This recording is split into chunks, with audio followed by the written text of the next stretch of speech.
দেখুন, পরিবহন ব্যবস্থা যত উন্নত হবে, মানুষের ব্যবসা বাণিজ্য আর্থিক অবস্থা তত ভালো হবে। এ রাজ্য সরকার প্রতিহিংসা পরায়ণ, তারা সবসময় কেন্দ্র সরকারের প্রজেক্টকে আটকে দিতে চায়। মানুষ সেগুলো বুঝতে পেরে পরিবর্তন করেছে। বাংলায় বিজেপির সরকার হয়েছে, ডবল ইঞ্জিন সরকার হওয়ার সঙ্গে সঙ্গে ভারতমালার রাস্তা হওয়ার জন্য যত বাধা ছিল সব বাধা সরিয়ে এই ভারতমালার প্রজেক্ট বাস্তবায়িত হবে, রূপায়ণ হবে, তার ছাড়পত্র দেওয়া হয়েছে, আগামী দিনে কাজ শুরু হবে। এই রাস্তা হলে আমরা যেমন যোগাযোগের ক্ষেত্রে বিপ্লব ঘটবে, ঠিক তেমনিভাবে ব্যবসা বাণিজ্যের শ্রীবৃদ্ধি ঘটবে, যার ফলে বাংলার অর্থনীতি মজবুত হবে, মানুষের ক্রয় ক্ষমতা বাড়বে, সার্বিকভাবে মানুষ এই ভারতমালার সুযোগ সুবিধা পাবে। দ্বিতীয়ত, যেগুলো জবরদখল হয়ে আছে, তৃণমূল কংগ্রেসের নেতা, তৃণমূল কংগ্রেসের এমএলএ, তৃণমূল কংগ্রেসের কাউন্সিলর, চেয়ারম্যান, তাদের পৃষ্ঠপোষকতায় এগুলো হয়েছে। স্বাভাবিকভাবেই পুলিশ প্রশাসনকে বলা হয়েছে জবরদখল মুক্ত করতে হবে, রাস্তায় যদি কোথাও দোকান থাকে তাকে উচ্ছেদ করতে হবে, সরকারি জমি দেবত্ব সম্পত্তি দখল করলে উচ্ছেদ করতে হবে। যে নির্দেশিকা জারি হয়েছে 3 মাসের মধ্যে এগুলো করতে হবে।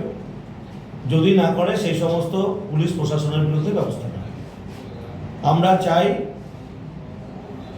গণতান্ত্রিক পদ্ধতিতে সব কাজ হোক।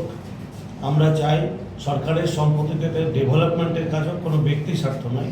সেই কারণে সরকার কাজ শুরু করেছে। যেমন হেলমেটের ক্ষেত্রে বলেছে প্রত্যেককে হেলমেট পরতে হবে, হেলমেট পরা বাধ্যতামূলক। ডিএমদেরকেও নির্দেশ দিয়েছে, ডিএমদের সঙ্গে বৈঠকেও আমরা শুনেছি, আমরাও সিএমের বৈঠকে শুনেছি।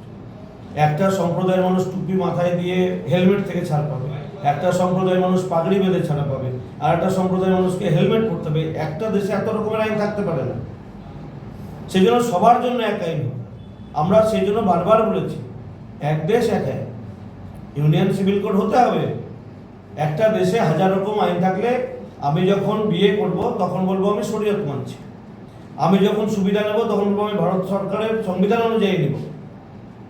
এটা তো হতে পারে না, একটাই আইন থাকতে হবে। শরীয়ত মানলে সব ক্ষেত্রে শরীয়ত, সংবিধান মানলে সব ক্ষেত্রে সংবিধান। আমরা প্রথম থেকেই বলে এসেছি সবার জন্য এক আইন। ভারতবর্ষে বিজেপির সরকার রয়েছে, 20টা রাজ্যে বিজেপির সরকার রয়েছে, কোথাকার মুসলমানকে পালাতে হয়নি, বাংলার মুসলমানকে।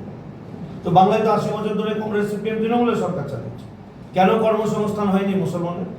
বিজেপি শুধু খারাপ, বিজেপি মুসলমানদের তাড়িয়ে দেয়, বিজেপি মুসলমানদের নামাজ পড়তে দেয় না। গুজরাটের মুসলমান নামাজ পড়ে না, গুজরাটের মুসলমান ঈদ করে না, গুজরাটের মুসলমান রোজা রাখে না।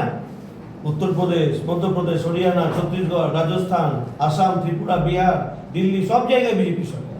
সব জায়গায় মুসলমানরা নামাজ পড়ে, রোজা রাখে, ঈদ করে, সব করছে। অর্থনীতি তাদের বাংলার মানুষের থেকে ভালো, বাংলার মুসলমানের থেকে ভালো। শুধুমাত্র রাজনৈতিক সুবিধা নেওয়ার জন্য কংগ্রেস, সিপিএম, তৃণমূল, কিছু মৌলবাদী শক্তি যারা উপর বাংলার জামাতের সঙ্গে যুক্ত, তারা পশ্চিম বাংলাটাকে পিছিয়ে দিয়ে আরও একটা বাংলাদেশ পাকিস্তান তৈরির চক্রান্ত করছে। সেই জন্য এই ধরনের বিভ্রান্তিমূলক মন্তব্য বিভিন্ন রাজনৈতিক দল, মৌলবাদী শক্তি করছে। কোনোটাই সফল হবে না। বাংলা সোনার বাংলা হবে। এই বাংলায় ভারতবর্ষের যারা নাগরিক, প্রকৃত ভারতীয়, সে যে ধর্মেরই মানুষ হোক না কেন, তার সার্বিক বিকাশ করতে বিজেপি বাধ্য।